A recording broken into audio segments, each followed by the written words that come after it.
அனைவருக்கும் வணக்கம். சக்தியும் நானும். நம்ம பணவசிய முறை நிறைய பார்த்துருக்கோம். நான் என்னோடய பதிவில் கொடுத்துருக்கேன்.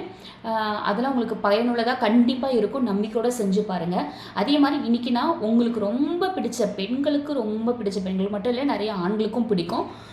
ரொம்ப பிடிச்ச தங்க நகைகளை வசியம் செய்வது எப்படி, தங்க நகையை நம்மிடம் அதிகரித்து கொள்வது எப்படி, அது எப்படி அதிகமாக நம்மக்கிட்ட தங்குற மாதிரி செய்யலாம் அப்படிங்கிற ஒரு விஷயத்த நான் உங்களுக்கு காமிக்க போகிறேன்.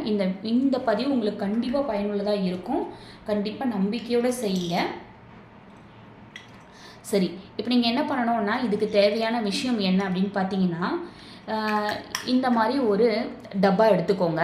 அதாவது இது எப்படிப்பட்ட டப்பாவாக இருக்கணும்னா, நமக்கு சென்டிமெண்ட்டாக சில கடைகள் பிடிக்கும். இந்த கடையில் வாங்கினா எனக்கு நகை சேரும், இந்த கடையில் தான் நான் நிறைய வாங்கியிருக்கேன், இந்த கடையில் வாங்கினா எனக்கு அடகுக்கு போகாது, என்னிடமிருந்து போகாது, அது பெருகிக்கிட்டே இருந்து இங்கே வாங்கினதுக்கப்புறம் தான் எனக்கு நான் சேர்ந்துச்சு. இந்த மாதிரிலாம் விஷயம் நம்ம சென்டிமெண்ட்டாக யோசிப்போம் இல்லையா?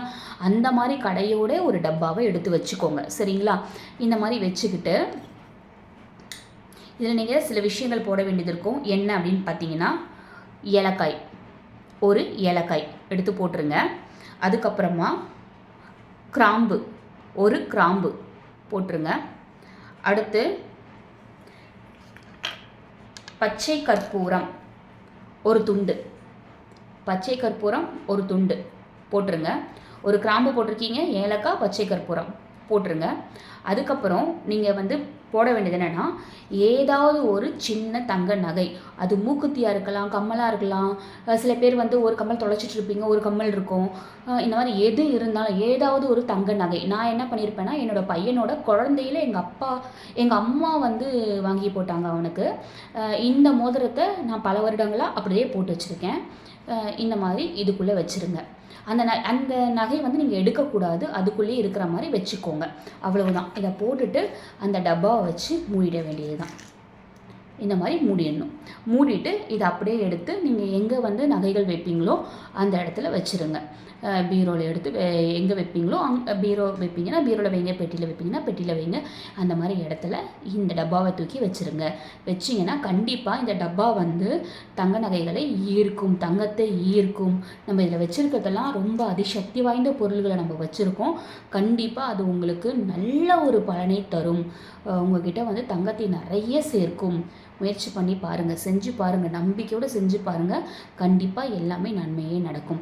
இதை எப்போ செய்யணும் அப்படின்னா, கண்ட நேரத்தில் செய்யக்கூடாது. வெள்ளிக்கிழமையில் காலையில் 4லேருந்து 5:30க்குள்ளே செய்யணும். அப்படி இல்லைன்னா சாயந்தர வேலையில் 6:30 மணிக்கு மேலே 7க்குள்ளே செஞ்சுருங்க. இந்த மாதிரி இந்த நேரங்களில் மட்டும்தான் செய்யணும். செஞ்சு வச்சுருங்க. இதை எப்படி மாற்றணுமா? இல்லை, இது அப்படியே வச்சிடலாம். இது உள்ளே இருக்கிற பொருள் ஒன்றுமே ஆகாது, இந்த வாசனை போகாது, எதுவுமே ஆகாது, அப்படியே தான் இருக்கும்.